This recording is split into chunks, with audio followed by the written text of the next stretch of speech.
Hey there, neighbors and naysayers. Clint Finney again. March 17th, 2024. Happy St. Patrick's Day from an Irishman.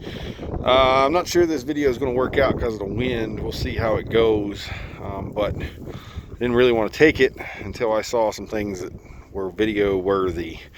And the wind wasn't blowing that bad then. But I keep hearing from my compadres here locally, oh, we'll be grazing by April 1st. We'll be grazing by April 1st. And I keep saying, I don't think it's going to happen, guys. But one sign that showed that might not be true. I don't know whether y'all can see it. I just drove the four-wheeler through here. And I'm showing a track. And that tells me the grass is growing enough that I can see a track. And I use that to follow myself for the fence that I just built. The other thing that I've heard before is let the grass wave to the cows. And in this wind today, I don't know whether you can see it in the video, but it's starting to wave to the cows. Now, we're gonna have well below freezing weather here this weekend, in the 20s, or not this weekend, tonight, tomorrow, Tuesday, somewhere in there. 20s, last I looked, probably 20 degrees and maybe even 19. So that means that it's going to set this back a bit. So even with that, I am not thinking that maybe they're not wrong. Maybe April 1st, we might be out on grass, which is great because that would improve our average. We would be moving out April 1st, where some years we're not out till May 1st. So that's good, and I probably would start with these guys. I'd start with the sheep, of course, because I'm not going to be able to hold them back much longer. After that, we'd move the big cows out when we're sure everything's good. 3 things, I guess, today. That's the first. It's not ready yet, but in 2 weeks, it might be. It's darn close, and quite honestly, if I wanted to, I could turn the sheep loose and the steers loose today and probably get by okay. But I'm gonna wait until we can see what this cold snap does. Hopefully this wind isn't getting me too bad. The other thing, and this is not a representative sample, but I got a bale scar here, and look at the grass already growing up. Especially that right there is new growth coming up through. And that's what that's going to look like. You know, we put a lot of impact here and a lot of hay here, but it's crowing back. And I'll see if I can walk up here while the wind isn't blowing and show you some of the other ones. These ones up here were some of the worst spots for mud. One of them was one I took a video on for mud around the bale ring. And you can see growth growing in already. And that's fescue. It ain't what we're looking for. I was just thinking I need to get, and I'm way past time, to get a seed order together. I got seed already mixed up for this, but I need to get a seed order together for the bale unrolling field. We're going to put sorghum sedan on that. Either this one or the next one is the worst, or was the worst of them all, and I can't remember which one because they really don't show. I think it's this one actually, by the tramping around the edge here. But look at that trample right here where my shadow is. There's already growth growing up in that. So it's a non-issue basically. I mean, is this a little bit rough? Sure it is. Will the cows smear that out? I even could think about, and this would be a wild thought, think about putting pigs, I know this is the right one, yeah, putting pigs out here and let them stir this up a little bit. I'm not going to, but I could think about it. Yeah, I know that's the right spot because the bale rings were very close together in a video I took months ago. And this one looks even better. So I'm trying to stay here and protect my phone. The last was sort of a philosophical thought. Today being St. Patrick's Day, you know, we are, as Americans, are the only nationality that I'm aware of that actually celebrates their heritage based on what country they came from. Rachel's spent time in England, and they think that's weird that we celebrate nationality holidays in a country.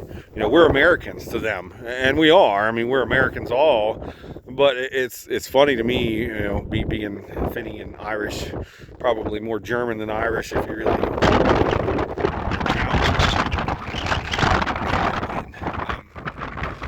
But we celebrate our heritage here in a very different way than what other places do, and it's funny to me because I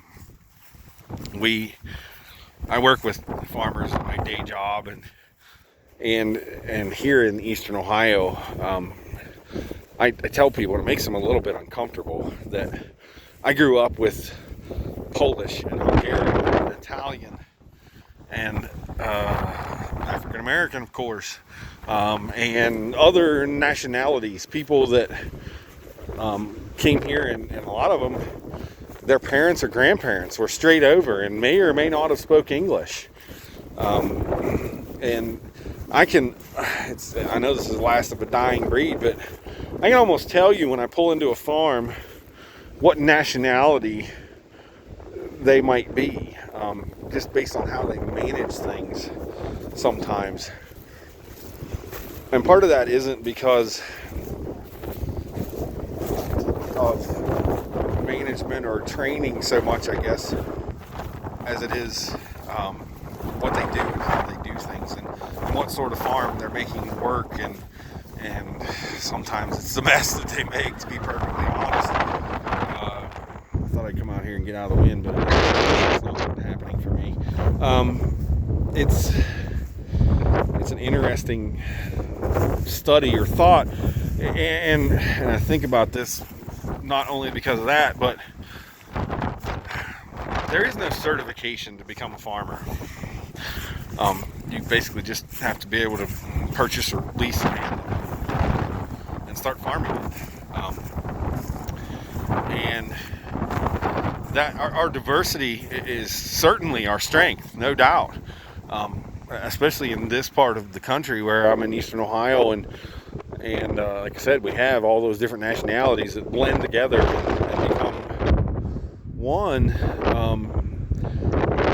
But that, and by all means, I am not advocating for a certification process to become farmers. There's plenty of other things in this world I'd advocate for a certification process for, other than farming. I am not. And I'm also not saying this to be mean, but I mean, there are folks like me who went to school for agriculture and learned in college, and some of them we call educated idiots. They learned it in the book, but they can't put it in practice, and an unwillingness to change, I guess, in both groups, both those who went to college and those who didn't, and we talk a lot about those folks who, around here especially, who have no training whatsoever in agriculture. And again, I'm not saying that's a bad thing. I'm just saying they know what their dad did, they know what their granddad did, and they have no idea. I mean, I pass a farm every day that I know I have never seen that individual at a training and extension or NRCS or soil and water training. I have never seen them at the county fair. I have never seen them anywhere except for on their farm.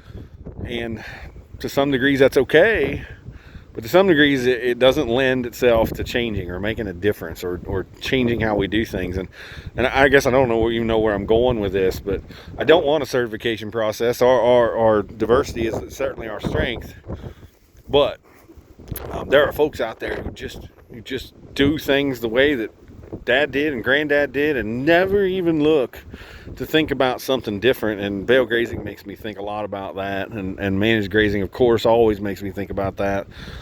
You know, they have no idea, and especially this time of year when we get to this mud time. And I have friends and farmers that tromp through the mud every winter, and every year they say, oh, next year will be different, and they do nothing to make it better, to make it different.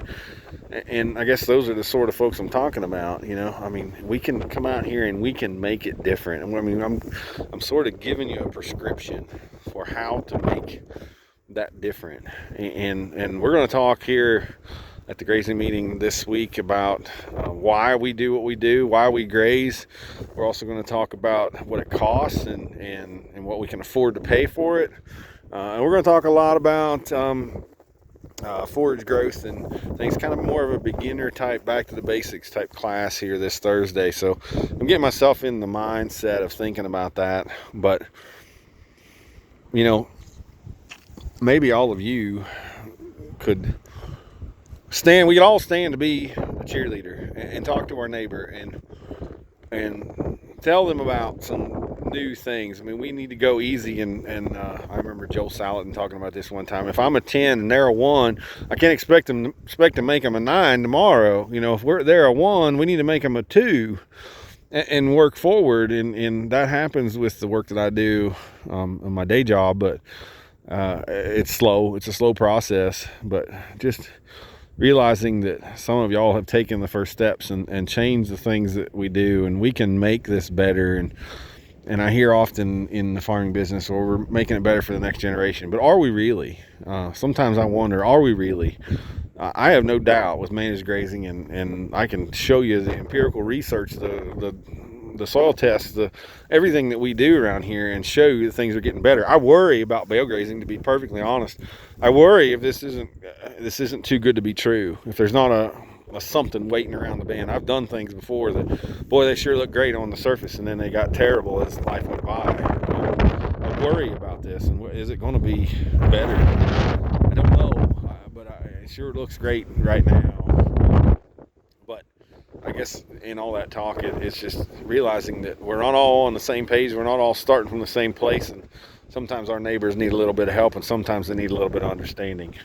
So with that, I doubt this video is usable, but with that, I'll say, see you next time.